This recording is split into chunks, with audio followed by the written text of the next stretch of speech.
Tre banesa të ndërtuara në mënyrë të palishme mbi kanalin e urave të larta të qytetit të Vlorës janë shembur gjatë kësaj të martë në kuadër të një aksioni të ndërmarrë për garantimin e funksionimit normal të infrastrukturës kulluese dhe parandalimin e përmbytjeve.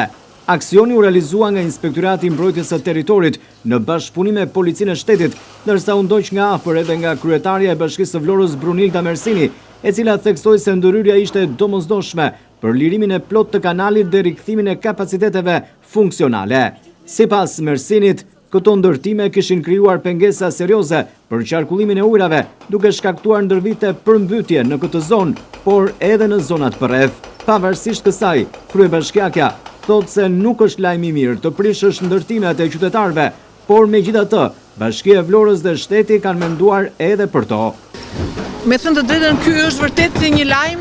por nuk është gjithmonë që quhet një lajm i mirë për të ndarë, sepse këto banesa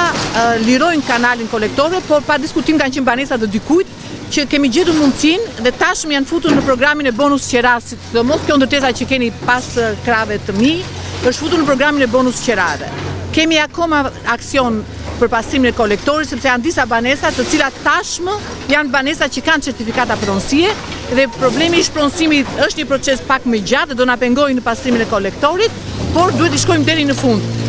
Ndaj dhe me ju lajmin e mirë që Fondi Shqiptar i Zhvillimit me një kërkesë të Bashkisë Vlorës dhe me një projekt do të fillojë këtë vit, besoj, dhe fillimin e vitit tjetër,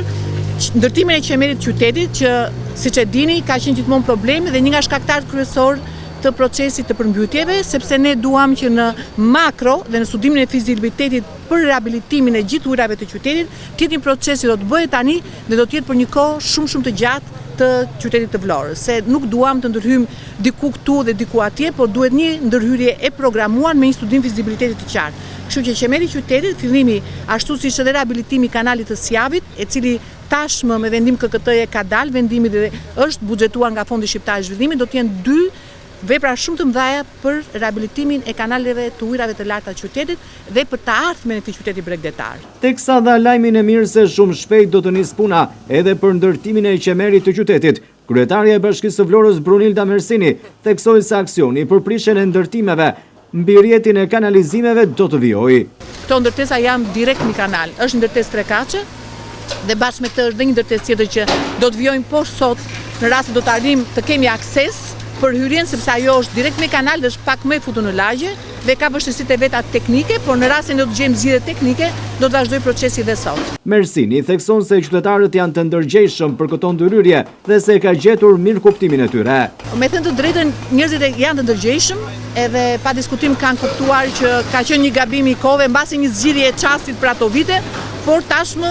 duhet bërë edhe kanë kuptuar që duhet bërë. Bashkia e Vlorës bën me dije se aksioni do të vijojë edhe në ditët në vazhdim deri në pastrimin përfundimtar të kanalit të ujrave të larta të qytetit nga çdo ndërtim i palishëm, ndërsa për ato me leje do të veprohet konform ligjit. Njëkohësisht, Bashkia e Vlorës siguron familjet e prekura nga ky proces se ata do të trajtohen me mbështetje sociale përmes përfitimit të bonusit të banesës dhe programeve të strehimit social.